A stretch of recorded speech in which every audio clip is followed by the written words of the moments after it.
What is the administration weighing? Tell us. So it looks like they're talking about a new executive order. Nothing is nailed down yet, but what they're talking about is product-based investigations, looking at steel, aluminum, and various other commodities, trying to figure out if foreign companies are unfairly dumping these commodities into the U.S. markets, trying to undercut U.S. companies. So it sounds like they're talking about it behind the scenes right now. This is something that Wilbur Ross from the Commerce Department is spearheading, as well as various officials in the administration department, wanting to do more about what Donald Trump talked about on the campaign trail, which is addressing those unfair trade practices. Jennifer, I wonder if you could speak to the issue of steel, because 25% of the U.S. market is now accounted for by imported steel, but it's not necessarily all China. It's South Korea, Taiwan, Japan.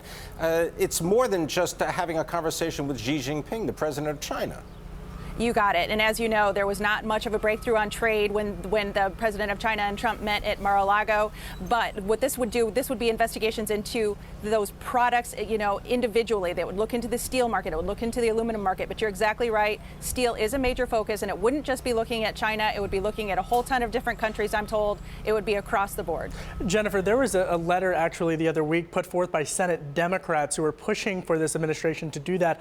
But I want to stick with China because this is what I think is interesting. And there is no better reporter in the country who is more connected in Iowa. And you've got Governor Terry Branstad, who was on Capitol Hill last week, meeting with members of the Senate Foreign Relations Committee before his expected confirmation hearing next month.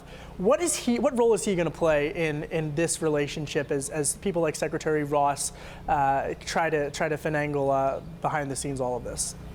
You nailed it. Governor Branstad is somebody who is very well versed in trade. He has a big agenda on trade. He knows exactly what's going on, but don't expect him to be making any moves until he is sworn in. Yep. Governor Branstad's aides have told me that he is very respectful of that Senate confirmation process, and he's not going to go anywhere near. He wasn't there at Mar-a-Lago for the Chinese visit, and he will not be doing anything with trade, not weighing in until he is sworn in.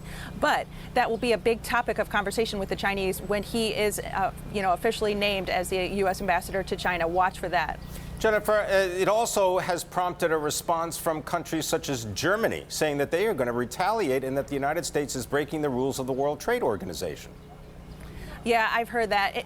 But also the Financial Times reported, I'm sure you guys saw today, also that the Chinese and U.S. officials were saying that that China wants to make some concessions on trade. One thing, they were talking about, U.S. financial products. They were also talking about lifting the long ban on U.S. beef coming into China. And so averting a trade war is something that's very much under the conversation right now.